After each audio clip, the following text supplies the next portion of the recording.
Hi, I'm Manish Monaghan. We're here today at the Monk Cocktail Bar in Buxton, which is usually in Derbyshire in the High Peak, but we have been briefly relocated today to Yorkshire because we are using the small batch craft Mason's Yorkshire Spirits today.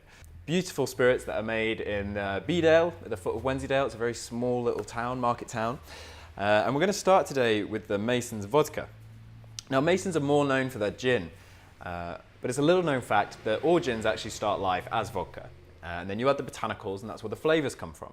But when you have a really, really exceptional gin, something that really blows your mind with how good it can be, at the base of that is normally a really exceptional spirit. Now, Mason's vodka is just single distilled. You see a lot of the big vodka brands, they'll put like triple, 5 times, 8 times, even 22 times distilled on there. Like it's a good thing. But the thing is, every time you distill the vodka, it gets closer and closer to being just neutral alcohol. So you take away more and more flavor. And if you're making vodka on a huge scale, really it's the only way to do it because you can't control it enough.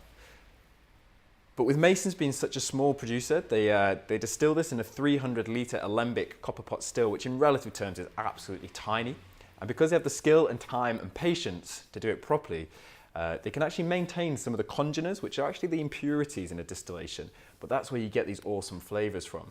So starting with this whole grain spirit, with that single distillation, it maintains a little bit of like a cereal sweetness, a bit of vanilla, almost akin to kind of a vanilla ice cream type feel, which means you can actually just drink this neat over ice, and it's still a really lovely experience. Carl and his team over at Mason's actually refer to this as their over ice vodka.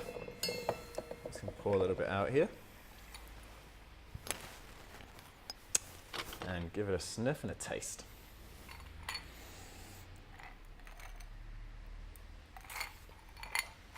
Yeah, lovely. So normally with vodka you get that kind of nothing on the palate and then just this harsh kick in the back of your throat.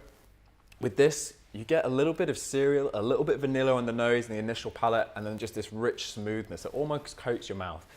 You still know it's vodka, you don't feel like you're drinking flavored water, but it's just, there's so much more to it.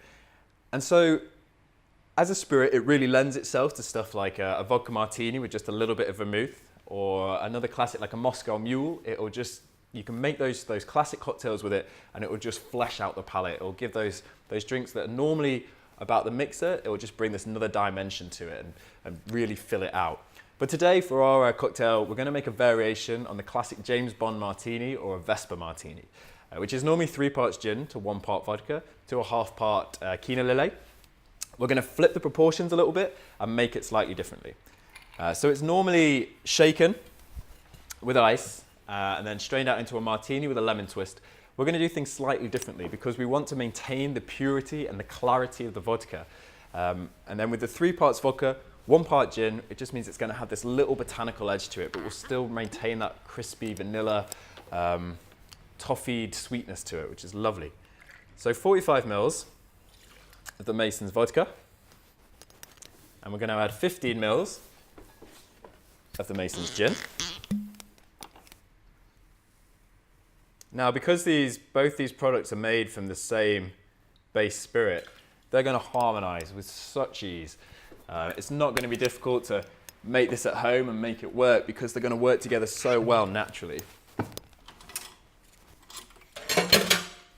And then 7.5 mil of what is normally Kina Lillet, but Kina Lillet is no longer made, so we're using Kaichi Americano.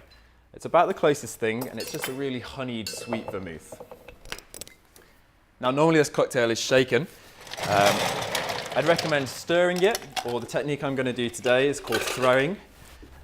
When you shake, you get a lot of aeration. You can't really control the dilution that well, and so we normally stir a cocktail if we want to control the dilution, keep it really clear, no bubbles in there, lots of purity. And throwing is a technique which kind of achieves a halfway between the two. We get that bit of aeration, which lightens up the palate and lets things come out, the flavors come out a little bit more. But we also control the dilution, and we don't overdo the aeration. It's going to be really nicely balanced. And we do the throw by holding our tin up high like this, slowly dropping it down into your lower tin. So whilst it's traveling in the air, We're adding that aeration. We're still getting a really nicely controlled dilution. And it's just going to make for a perfect technique to really extract all the flavors from this we can.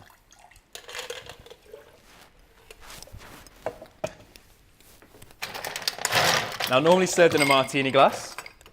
Because we want to keep this really nice and cold, we're actually going to strain it today into a rocks glass with cubed ice.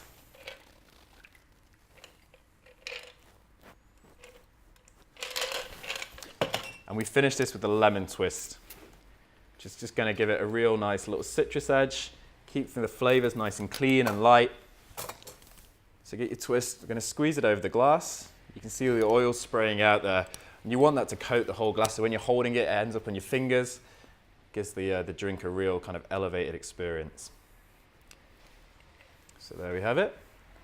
The Mason's Vesper Martini variation.